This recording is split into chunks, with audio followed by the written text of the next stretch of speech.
Assalamu alaikum. Welcome to Dialogue. I'm Taimur Shamil. Pakistan stands for peace, and this is also what Pakistan has shown today by releasing the captured Indian pilot Abhinandan. Pakistan would be handing over the captured Indian pilot who was here to bomb the people of Pakistan. Pakistan has taken many steps for peace and stability by opening Kartarpur corridor in the past, but that too wasn't reciprocated by the Indian authorities, by the BJP for that matter, and that is understandable because BJP is supported by RSS and Shiv Sena. These organizations are Hindutva mindset, organizations with a Hindutva mindset. They cash on anti-Pakistan sentiment, on anti-Muslim sentiment for that matter. And this whole scenario, this episode of last 2-3 days is absolutely something that they were looking for. There is hype in India, there is warmongering in India, there is hawkish stance from the Indian side, which would certainly benefit Bharatiya Janata Party. But Pakistan this time has shown, just like always, has shown maturity in its stance towards India. Pakistani nation has also shown that we stand for high moral standards. We have also shown decency once again. These are the tweets that were tweeted by many sane voices in India, many educated people in India. I think it is time to show some grace. This is what the Indians say, whatever the rationale. This was a good step by the Pakistani Prime Minister, and we should acknowledge that. Otherwise, we should cherish in the eyes of the world. And that is happening at the moment. What we see is that Prime Minister Imran Khan, the Pakistani Parliament, they took a stance that was appreciated not just by the Pakistanis but by the world, and Indians especially. Indian Air Force says Joshi, Indian Air Force official version says we were able to strike the intended target during the surgical strike. However, it will be premature to say how many casualties we were able to make. If after 2 days it's still a premature thing, I wonder where from that figure of 300 terrorist casualties came from. That came from absolutely from the Indian media that has become the mouthpiece of BJP, RSS and Shiv Sena. This is what Mr. Singh said. Never seen a Pakistani Prime Minister so outplay an Indian Prime Minister so completely. This is because the nation of the Pakistani nation, the people of Pakistan, the armed forces of Pakistan, they stand with their Prime Minister. The Prime Minister stands with the people of Pakistan and the armed forces. Pakistan is united to give befitting response to any misadventure from the Indian side that we just did. But also, we want peace in the region. That is what we are establishing by handing over Wing Commander Abhinandan to the Indian Air Force, to the Indian authorities. To discuss this, Pakistan-India escalating tensions, we have our special guest in the studios. Our first guest is Dr. Riffat Hussain, renowned strategic analyst and an academic, sir. Welcome to the show. It's a pleasure to be on Thank you, program. sir. Our second guest is Air Commander retired Ghulam Mujadid, a renowned senior defense analyst, an expert on Pakistan Air Force combat missions. Welcome to the show, sir. Our third guest is Mr. Hassan Akbar. He is the director of Jinnah Institute, a public policy think tank in Islamabad. Welcome to the show, Hassan. Thank you, Taimur. Dr. Hussain, starting with what is happening at the moment, this stance of handing over Wing Commander Abhinandan to the Indian authorities, to the Indian Air Force, we see a lot of people are actually cherishing and appreciating Prime Minister's stance, Pakistani nation's stance. How do you see it? Well, two things. One is that the Indians were hoping that Prime Minister of Pakistan, Mr. Imran Khan, or generally speaking Islamabad, would take time to return Mr. Abhinandan back to India, and they will use that as an excuse not only to engage in their ongoing, to intensify their ongoing propaganda campaign against Pakistan, but would also use that as an excuse to launch some kind of a punitive strike once again against Pakistan. Imran Khan saw this move, and he, by announcing this measure that he will be handing back, and I think that he's already he's present right now at the Wagah border, and he will be shortly handed over to the Indian authorities. So, in that sense, it was a master stroke of preemptive diplomacy, because the Indians were hoping that they would be able to use his presence inside Pakistan, his being in custody of Pakistan, as a gesture to escalate. But that didn't happen. The second thing, which is much more important than this larger episode which we are witnessing, I would not even call it an episode, I would call it a farce that the Indians have been able to institute, and that has boomeranged on the BJP, particularly the Prime Minister Modi. And as you know, you have quoted some of the comments from the social media, and there is a, if you watch the social media comments after announcement by Pakistani Prime Minister that Mr. Abhinath will be going back to India. So there has been appreciation, there has been acknowledgement of Pakistan's astute diplomacy. So right now, I think the Indian hopes have been delivered a setback, and the entire episode has backfired on the Indian Prime Minister, because he was hoping that by being assertive against Pakistan, by being very aggressive against Pakistan, he will be able to enhance his chances of winning the next round of elections. But right now, that entire expectation has fallen like a house on card on him, and there are people, there are sane voices which are saying that if we have a Prime Minister like him, we are not going to elect him for the next 4 years. And let's see if that happens, because I'm going to put this question to Hassan later. Air Commodore Ghulam Mujadid talking about Pakistan Air Force, the way Pakistan Air Force responded to this misadventure from the Indian side. The first day they came in and they went away. The second day we shot their 2 MiG-21s and we captured the pilot. He was kept in the Pakistani custody, and he was treated very professionally by the Pakistani Air Force, by the Pakistani Armed Forces. This professionalism and what was happening on the Indian side, how do you evaluate that? I think this professionalism is actually the foundation of our behavior vis-a-vis India, and in this episode. The very fact that Pakistan Air Force shot 2 of them, and one of the surviving pilots came in our custody. And the way then, after taking him into custody at the Air Force and at the Army level, the way we behaved with him and the hospitality that we showed it to him, I think it will go back. He said that he would take these things back to his armed forces and tell them that how nicely he was treated. Actually, there is a bit of history of professionalism of the armed forces. Once somebody ejects into an enemy territory, then the ones who capture him, they have to show him the respect, because he did this thing, this bravery, whatever, for the services of his nation. So he's a good soldier, no matter he was shot down and all that. So this is a professional military behavior that the opposing force has to show, and this is part of the opposing force's fundamental professionalism. So this is the training of Pakistan Air Force. That is the training of Pakistan Air Force. And we saw him sipping tea, he was composed, and that was because that we were treating him that way. We made him feel comfortable in the Pakistani custody. And more importantly, once he will tell them and he will be debriefed by his own authorities as to what happened, and then he will narrate his story, how was he shot down, the real profession of Pakistan Air Force would then be communicated to them, which probably at this particular time it is just in the background. And Mr. Akbar, you have been very actively involved in track 2 diplomacy as well. You have been meeting the Indian politicians as well. This gesture of handing over Wing Commander Abhinand to the Indians, this shows our professionalism, as Air Commodore Ghulam Mujadid was saying. But how would it be received? We have to see that what happens after Wing Commander Indian Wing Commander is handed over to the Indian authorities. Taimur, rightly so.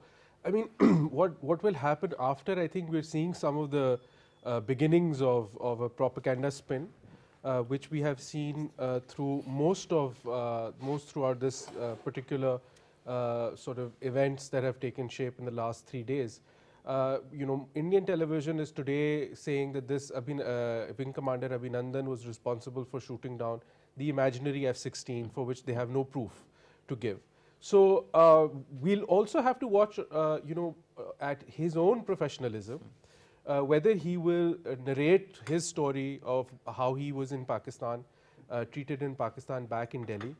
But unfortunately, I feel that in the Indian government's response to this particular gesture from Prime Minister Imran Khan has not been forthcoming. I think that much is evident. And the reason for that, in my mind, is that the Indian government, as Dr. Riffat has quite rightly pointed out, was looking to undertake some punitive action in response to Pakistan's airstrikes. Right. Because unlike the Indian attempted airstrike, which did not cause any casualties or any loss of infrastructure, etc., on the Pakistani side, the Pakistani airstrikes achieved their targets. So the Indians' morale is quite low, clearly, especially within their Indian Air Force. So I think in my mind they were looking at retaliation, and we have managed to preempt that. But the fact that the response from Indian government has been silence means that we should not expect de-escalation very soon.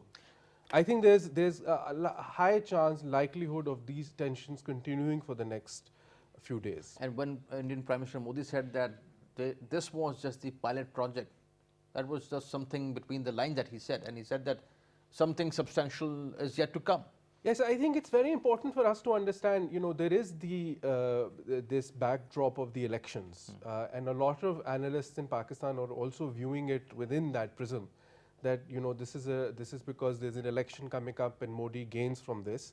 But I think that there's another angle to this as well, which is that there has been a growing feeling in Indian establishment in South Bloc, in their foreign office and in their military, that they have conventional superiority over Pakistan, and that they are ready to take escalation or escalatory measures to test Pakistan's resolve. They also feel that because of our economic troubles, that Pakistan will not be able to sustain a large number of days in an escalatory manner. I think this sense within the Indian establishment is very, very ingrained today.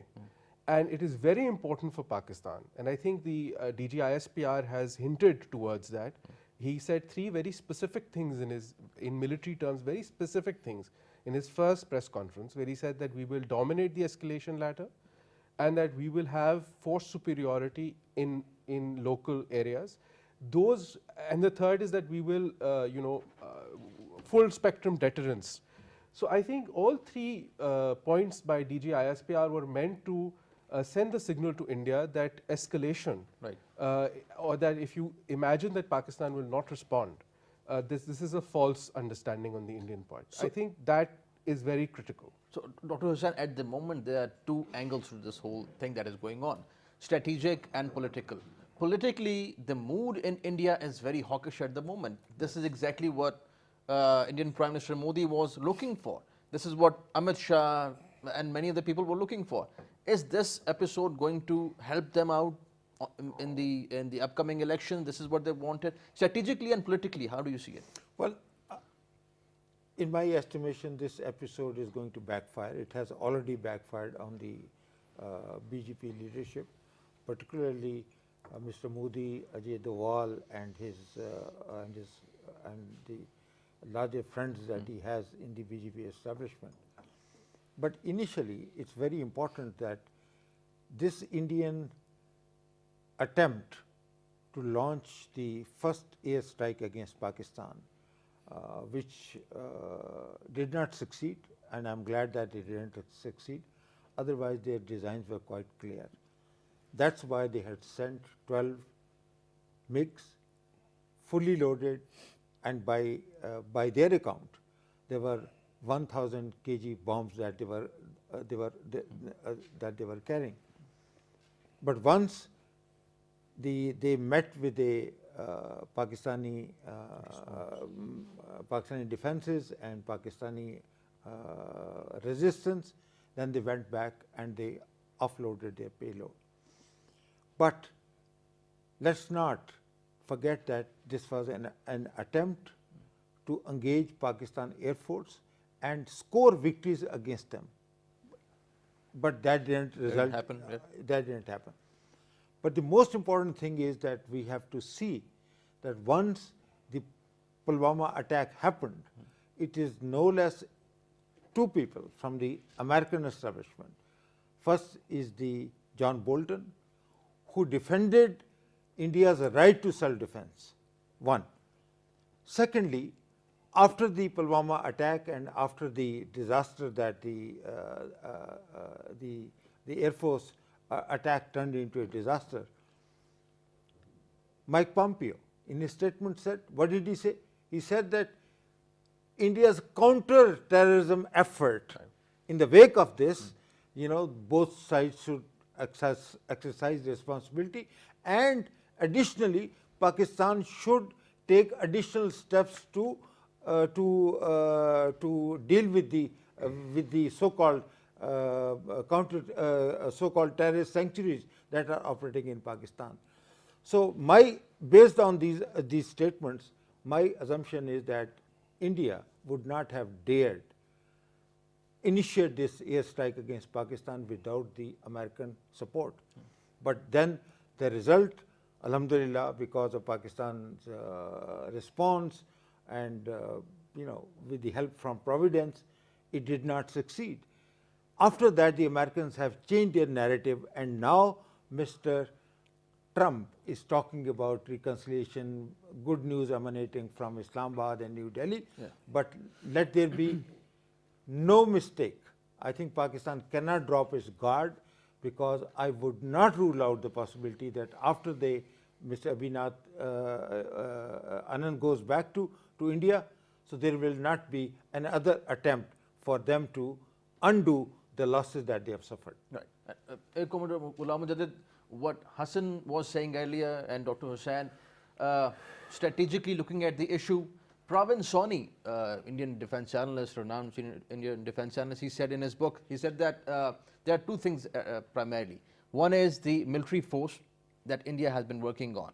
They have been spending a lot on their military force.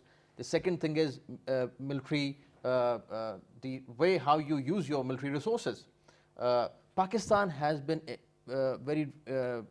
has been working on its military power to respond to the Indian aggression. There is one military force and military power. So Pakistan's military power, and to deal with powers like India in an efficient way, how do you see it?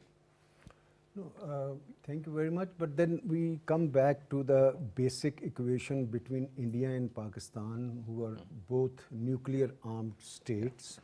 Nuclear arms, they have a dynamics of their own, and it's a very, very serious dynamics. It is the theory or the framework of the mutual deterrence that is at work. One may have superiority in conventional armed forces, and the other may not be, at par with it. But nuclear weapons themselves give a sense of parity between the two nuclearly armed states. And the deterrence is such a serious thing that you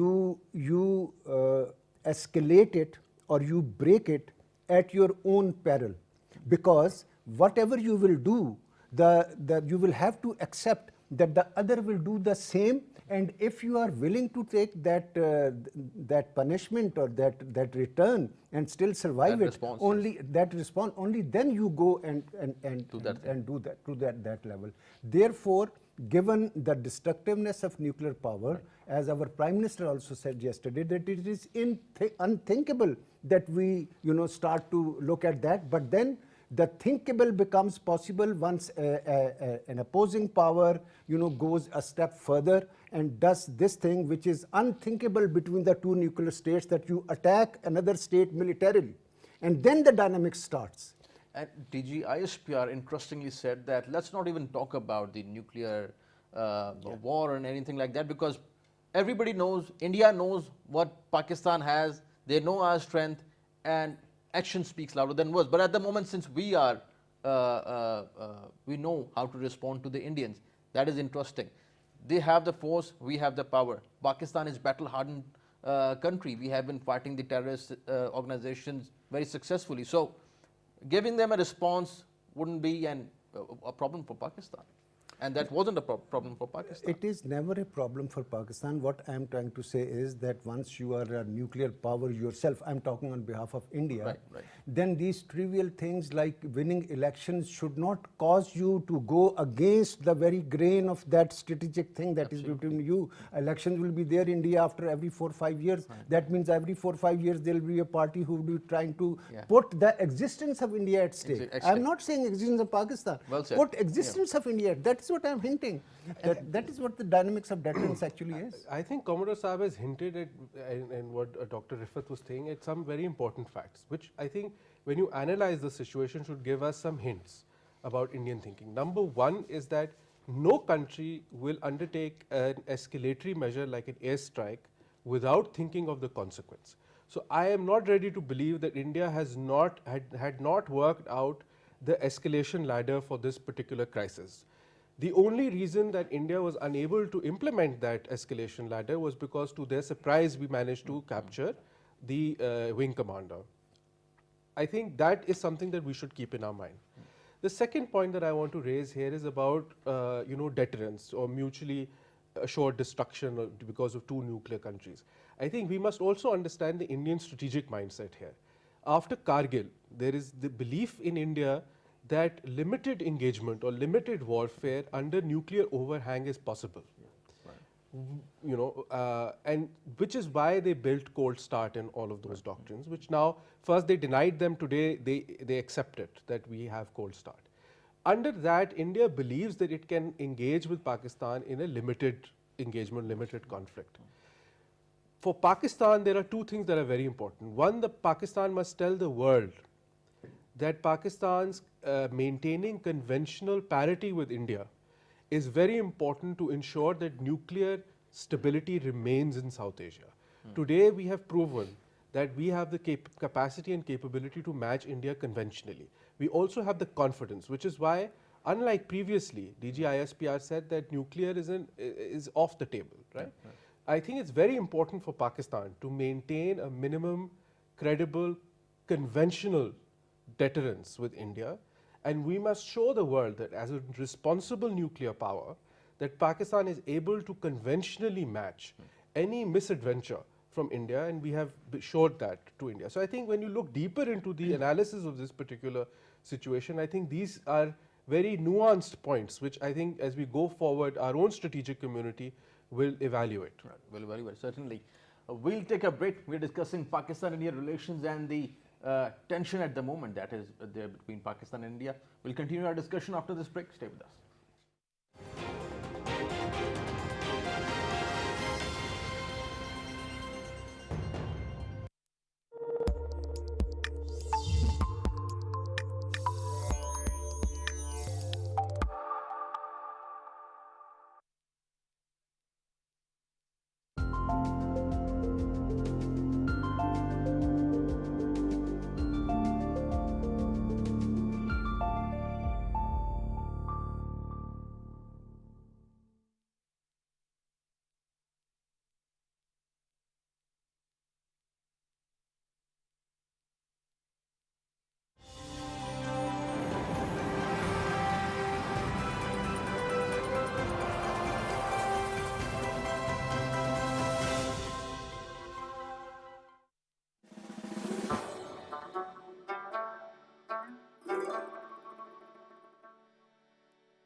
Welcome back. We are discussing Pakistan-India relations and the escalating tension. Rather, let's see if this would be de-escalating after the gesture that Pakistan has shown for peace. Pakistan is going to release the Indian wing commander who was in Pakistan in custody. Wing Commander Abhinand, he would be handed over to the Indian Air Force and the Indian authorities on the Wagah border, that is between Pakistan and India. Pakistan stands for peace and stability, and but at the same time, that the response that Pakistani Air Force gave to the Indian Air Force, that is also something that has to be seen. Dr. Hussain, now the situation between Pakistan and India, Pakistan would not be attending the 46th session of Organization of Islamic Cooperation. They are certainly our friends as well, and giving this message that if you are inviting the Indian officials in this session, we would not be taking part in it. This as a message, how do you see it? I think Pakistan has done absolutely the right thing, because the Organization of Islamic Conference is the platform of the Muslim countries, and the Indians have been invited as a guest by, unfortunately, by no less a country which proclaims to be friend of Pakistan, UAE, and they have given the platform to the Indians.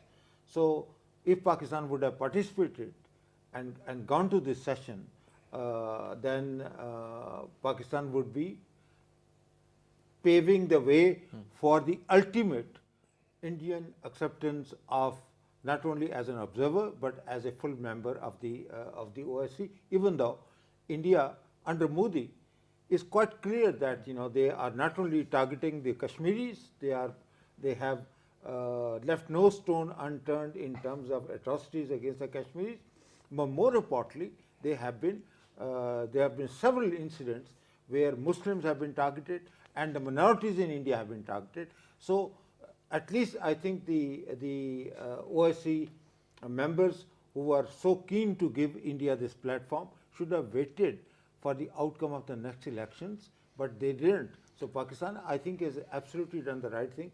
But if the Indians are going to are going to be given this opportunity, so Pakistan would rather not be part of this kind of a platform, which unfortunately, instead of supporting a Muslim country against in the context of the current tensions, but apparently UAE and the Saudi leadership, because Saudi Arabia has a headquarter of the OSCE in Riyadh, and apparently they were not willing to take Pakistan's side on this issue. And also that many members of OIC were not consulted while this invitation was extended to Sushma Swaraj for that matter. So I think it's very galling and it's very unfortunate. But then, Pakistan has decided, long-term decided, that we are going to rely on our own for our defense, for our security, for our diplomacy, and we are not going to unnecessarily look toward the so-called friend of Pakistan to bail Pakistan out. Commodore Ghulam Mujadid, now the preparation from the Pakistani side of Pakistani Air Force, certainly we stand with our armed forces, Pakistani nation stand with its armed forces. Where do we stand strategically at the moment? Our power, our military power and preparation? Okay, well, I would like to assure you that Pakistani armed forces are fully capable of securing the interests of Pakistan.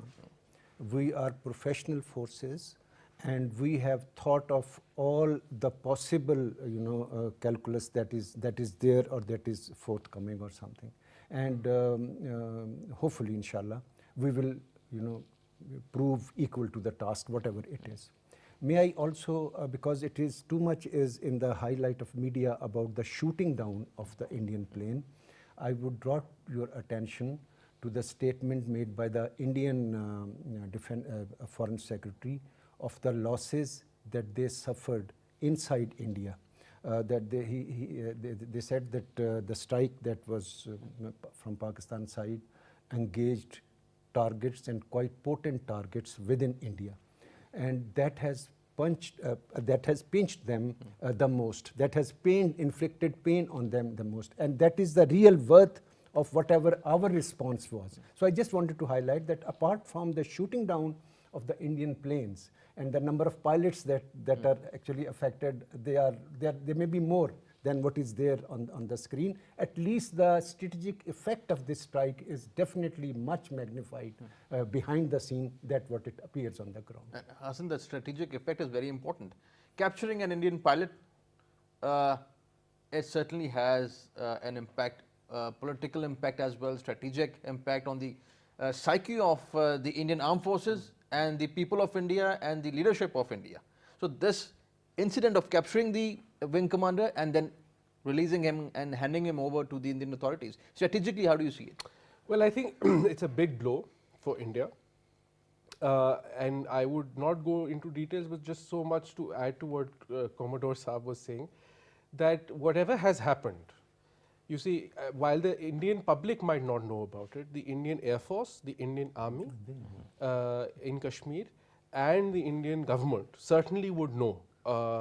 And it has had an impact on Indian forces' morale.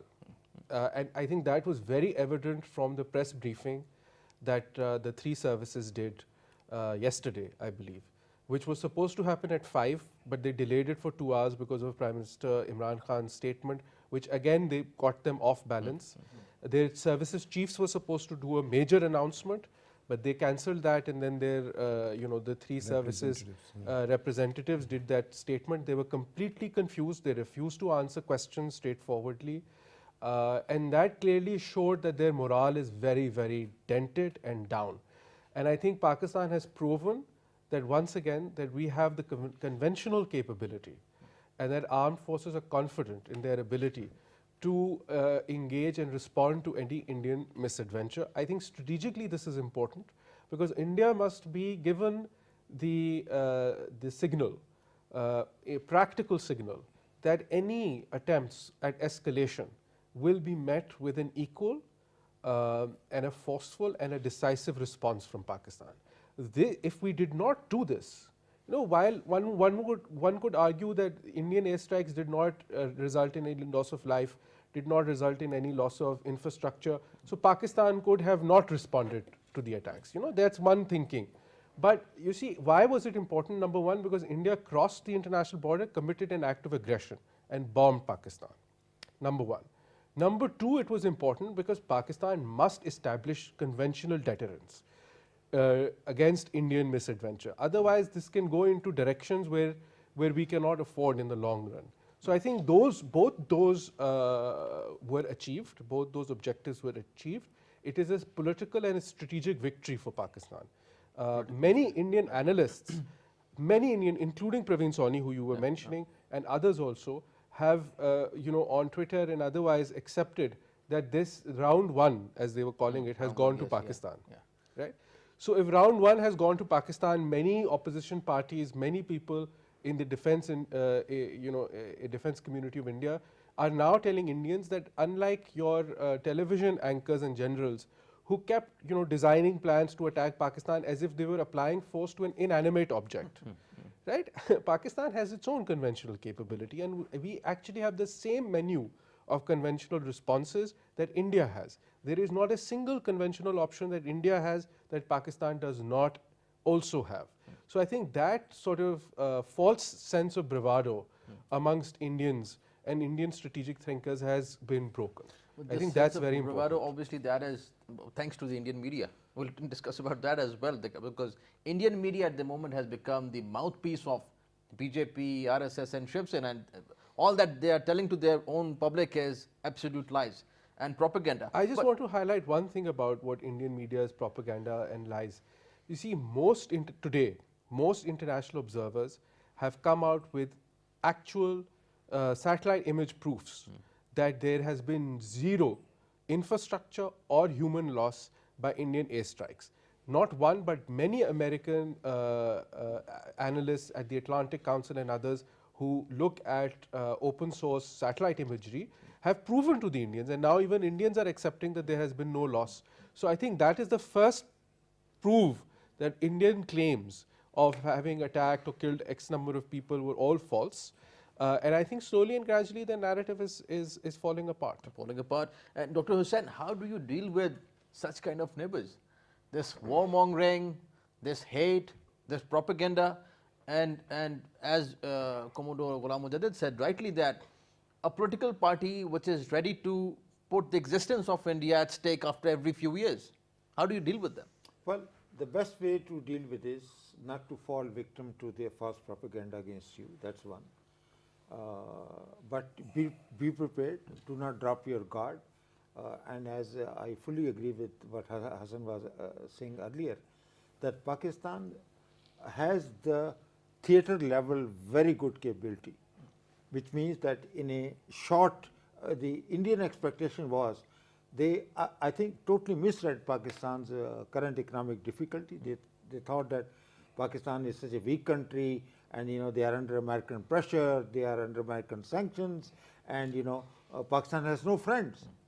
But they forgot that the Pakistan, because of its superior strategic planning, they had visualized, they had war gamed all the contingencies that the Indians could impose, and had a counter for all these contingencies. And given this, and Indians totally missed out on this. So even when we are a small country, but we are not so small that India can have an easy walk over us, and that is the rude awakening that the Indians have experienced as a result of this crisis. But at the same time, I think we should let BJP self-destruct, because whatever they had planned, whatever grandiose plans they had, or whatever imagined victories they had scored against Pakistan, they all have come crashing down on it, and Pakistan should hold its guard, should hold on to its defensives, and be prepared for all contingencies. If India wants to talk about normalization, we should be ready, and our Prime Minister has said it not only once, but he has repeatedly said it, that we are willing to sit down with India. But this time, the focus should not be only cross-border terrorism, but the entire gamut of relationship, particularly the focus should be on the Kashmir issue, because that's the core issue between the two countries. Absolutely, and this is something real, Air Commodore Ghulam Mujadid, that Pulwama happened, and after that we are just discussing about the Indian aggression. But the real problem is, as Dr. Hussain just rightly said, that it is Kashmir, the issue of Kashmir, and Adil Dar, who basically attacked the Indian troops in Pulwama. So let's all discuss about this issue between Pakistan and India, and let's give Kashmiris what they want. Absolutely, absolutely.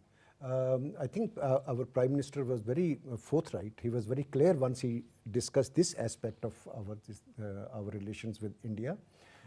Indian must sort out for their own sake the problem in as favorably to every party involved as their own or something. So the solution of Kashmir, the negotiation on Kashmir is fundamentally important for the parties to discuss, and that is the issue, if solved, will bring us to the permanent path of peace in the subcontinent. And as you said earlier, after every while they can come up with this issue that some Kashmiri attacked the Indian troops in India, and they would just go for blaming Pakistan for what has happened in occupied Kashmir.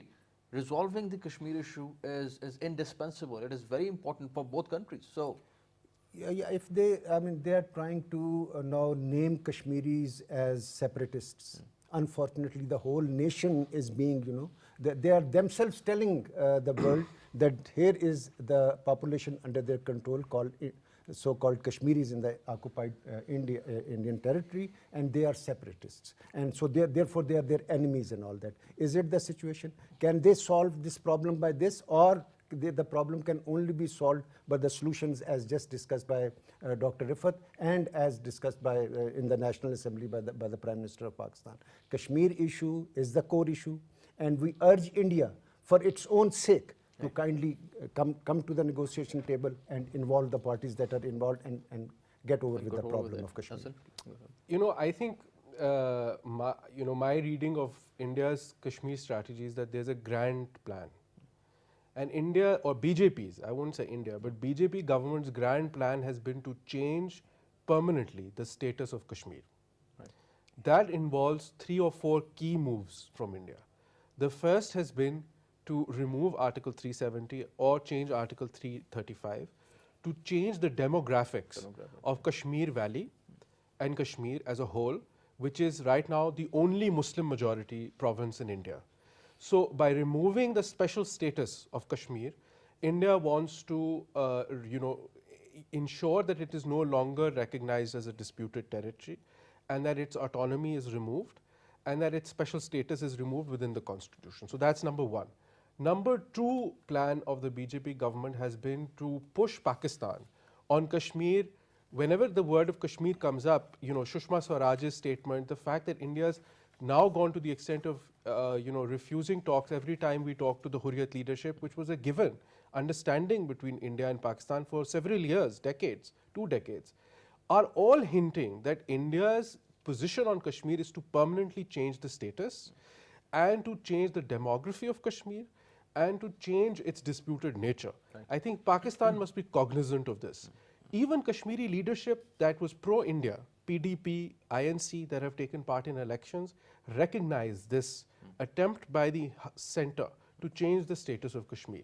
And you will see, I mean, I might be wrong, but I think that this government's continued obsession with Kashmir and continued obsession with removing the special measures of Kashmir will result in mainstream political parties like Farooq Abdullah's INC and Mehbooba Mufti's.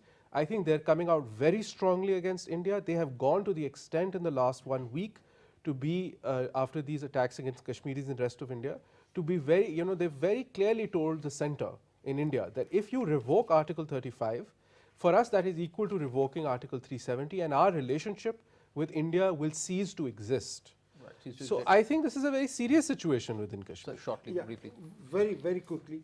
I think Pakistan should not be duped into thinking that this current crisis will become an excuse for India to further marginalize the Kashmir issue. Pakistan needs to keep its focus on the resolution of the Kashmir dispute, and in that resolution lies the passage for a permanent peace between India and Pakistan. Because if we take our eyes off the Kashmir issue, particularly now the Kashmiri struggle has entered the most decisive phase of its struggle, which is totally indigenous.